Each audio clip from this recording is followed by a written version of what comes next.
George Harrison, I was the Quiet Beatle, but this is what I never said out loud. People spent most of my life calling me the Quiet Beatle. I was the Quiet Beatle, but this is what I never said out loud. People spent most of my life calling me the Quiet Beatle.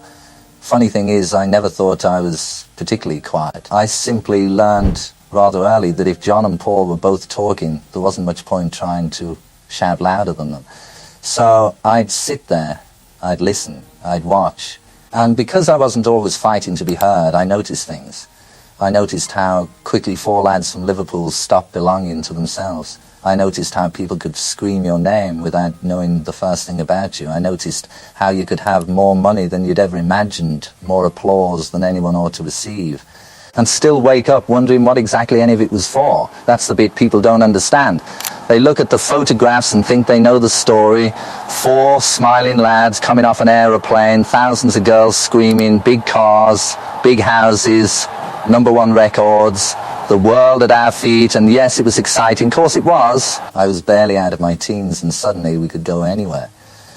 But there was another side to it, a quieter side. And that's the story I remember now.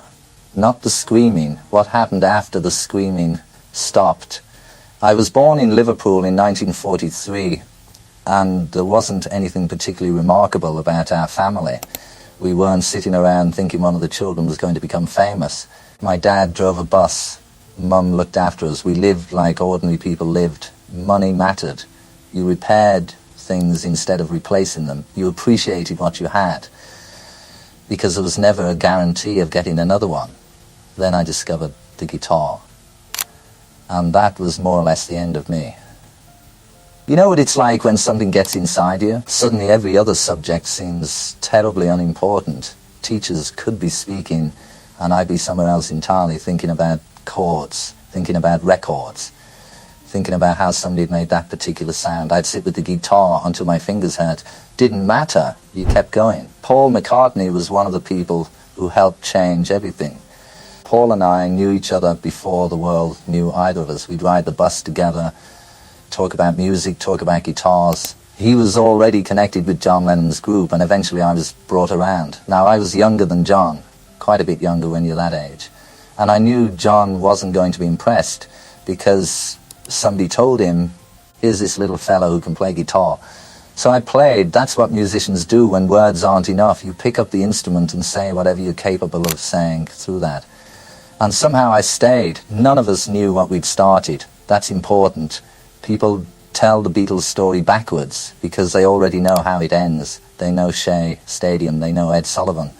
They know Abbey Road, they know the rooftop. We didn't. We were just trying to get another booking, another few quid, another chance to play. Hamburg was where we really learnt. Long nights, ridiculous hours, playing until your hands were nearly falling off. If you weren't good when you arrived, Hamburg gave you two choices. Get good or go home. We got good, not polished, not respectable. Good, there is a difference. We learned how to hold a room, how to keep playing when you're exhausted, how to listen to one another without talking. And John could be absolutely savage with his humour. If you took yourself too seriously around John, he'd cure you of it very quickly. Paul was different, always arranging, always thinking. Why don't we try this? Let's do another take. Maybe that harmony goes there. Sometimes you'd think, Paul, for God's sake, we've done it. But that determination was part of what made the records what they became. Ringo came later, and once Ringo was there, something clicked. That's the strange part about groups. You can have four good musicians, but that doesn't necessarily mean you've got a band. A band is something else. It's chemistry. It's knowing where the other fellow is going before he gets there. For a while we had that. Then everything exploded. America, Beatlemania, the screaming. You couldn't hear yourself play at some concerts. Imagine that. You're supposed to be a musician, and you're standing in front of thousands of people who have come to hear music, but nobody can actually hear the bloody music. We'd finish songs mostly by watching one another. Ringo would be behind us trying to work out where we were from our movements. It became absurd. Wonderful, but absurd. And something happened to me during those years that took me a long time to understand. I began getting everything I'd once thought I wanted. And the more I got, the less convinced I became that I wanted it. That's a dangerous realization. Because what are you meant to do when the dream comes true and you discover the dream wasn't the answer? You can hardly complain. Nobody wants to hear a famous young man saying fame isn't enough. It sounds ungrateful, so you keep it to yourself. But inside, I started looking elsewhere, and that's where India entered my life. People sometimes reduce that whole period to me picking up a sitar. That's like saying you went to the ocean because you want to collect a shell. The instrument was only the doorway. I first became fascinated by Indian music because it seemed to be operating according to a completely different understanding of sound. Then I met Ravi Shankar, and Ravi changed far more than my music. Here was a man who had mastered something enormous, yet didn't need to walk into a room announcing how important he was. That impressed me. I'd spent years surrounded by fame. Suddenly I was interested in wisdom. There is a great difference between the two. Fame makes people look at you. Wisdom makes you look at yourself. Ravi introduced me to ideas I'd never seriously considered. Meditation, spiritual discipline, the possibility that you're not merely this body walking around collecting possessions and applause until time runs out. That struck something in me. Because I'd already seen what possessions and applause could do. They could entertain you. They couldn't necessarily satisfy you. I started reading, listening, meditating, searching. Some people around me probably thought I'd gone a bit strange. Maybe I had. But for the first time, I felt as though I was asking the right questions. Who am I when you remove the Beatles? Who am I when you remove George Harrison from the newspaper? Who is the person sitting inside all that noise?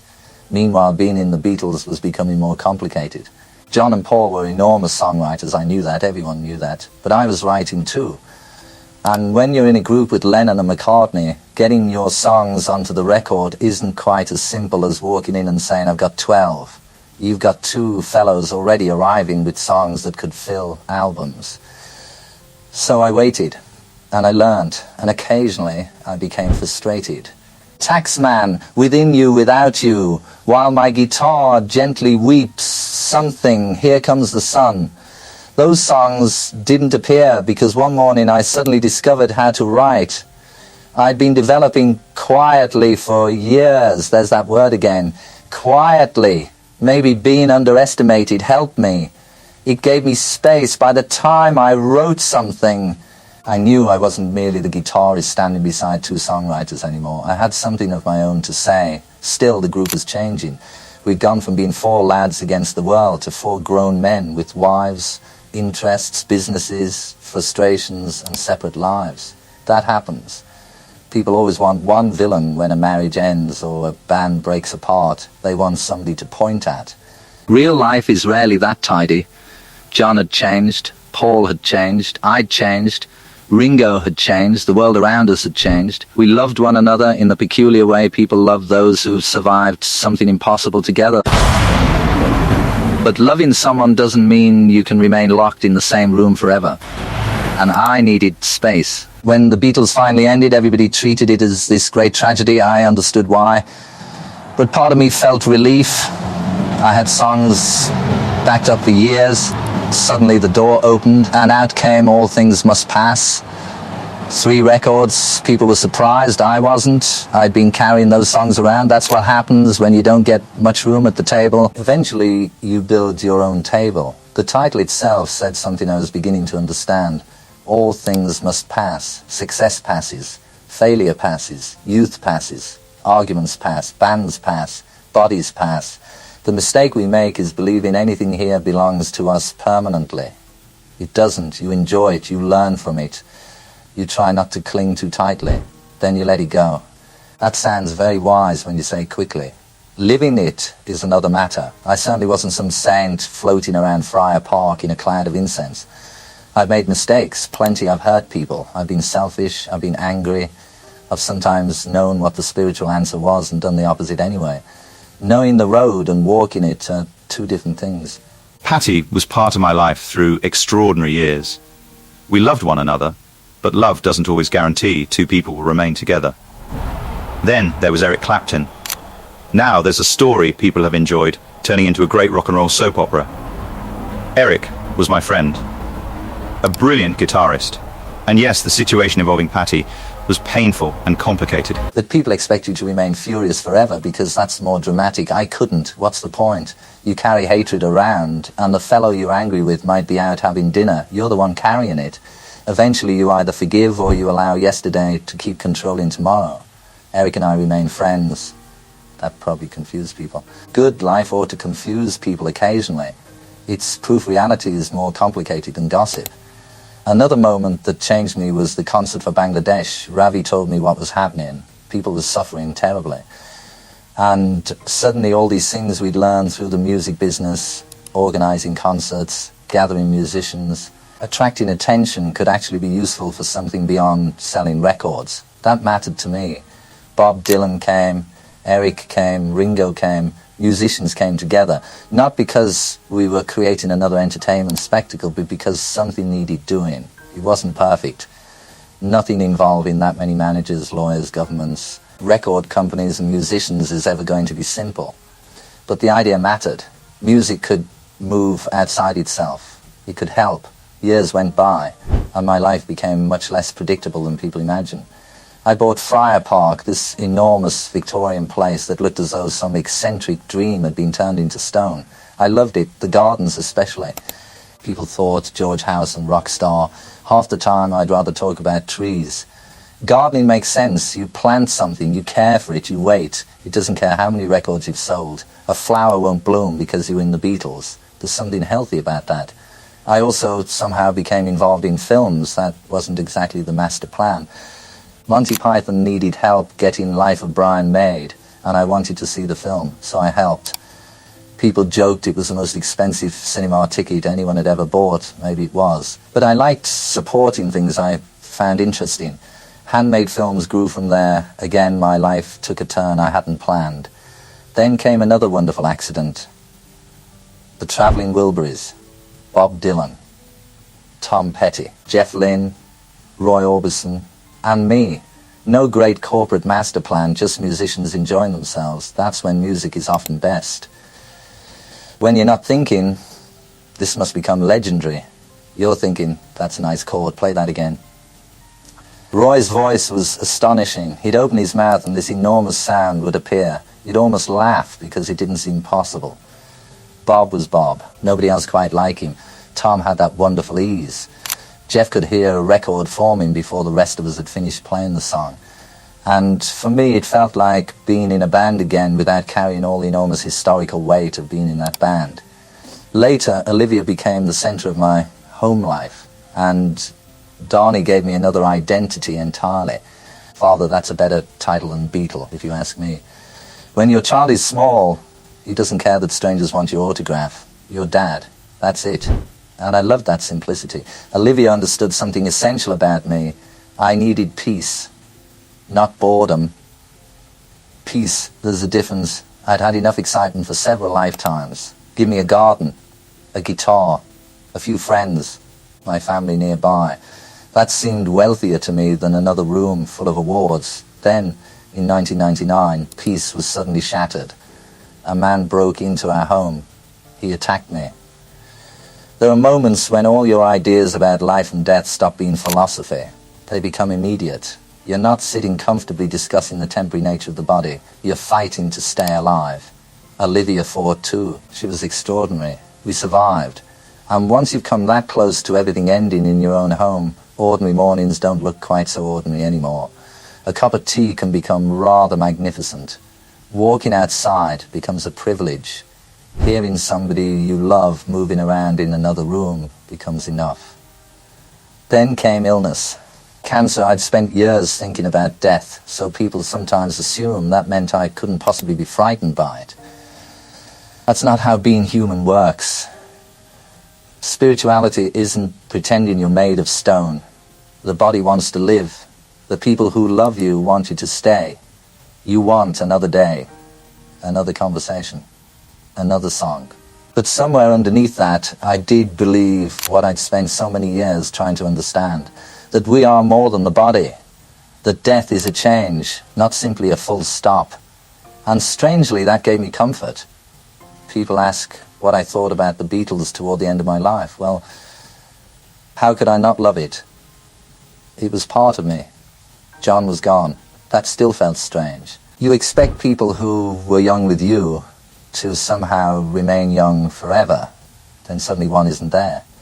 Years later, Paul and Ringo were still part of that enormous shared memory.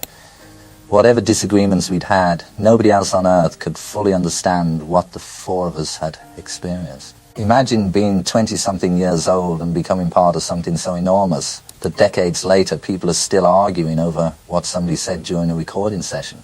It's ridiculous when you think about it. We made records, some very good ones. We laughed a lot, we argued, we got tired, we made mistakes.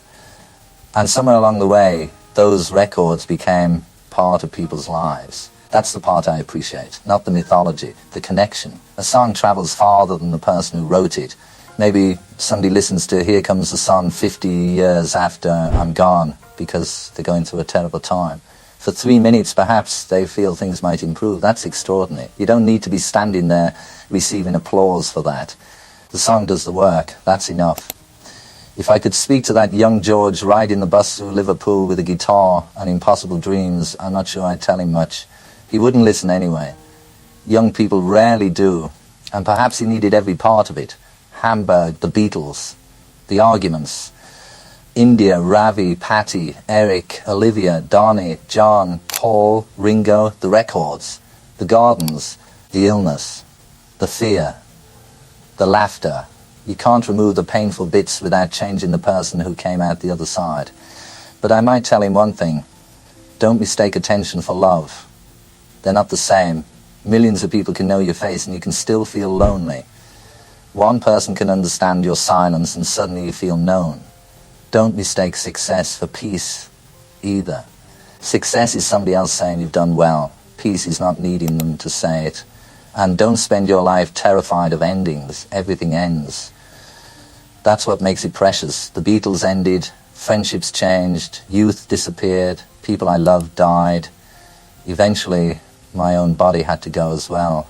All things must pass. I didn't write those words because I thought they sounded poetic. I came to believe them. And once you understand that nothing is permanent, perhaps you begin holding everything a little more gently. Your career, your grudges, your possessions, even your own identity. For years I was George Harrison, the Beatle. Then I was George Harrison, former Beatle, the guitarist, the spiritual one, the quiet one, the film producer, the gardener, the husband, the father. All labels, useful perhaps.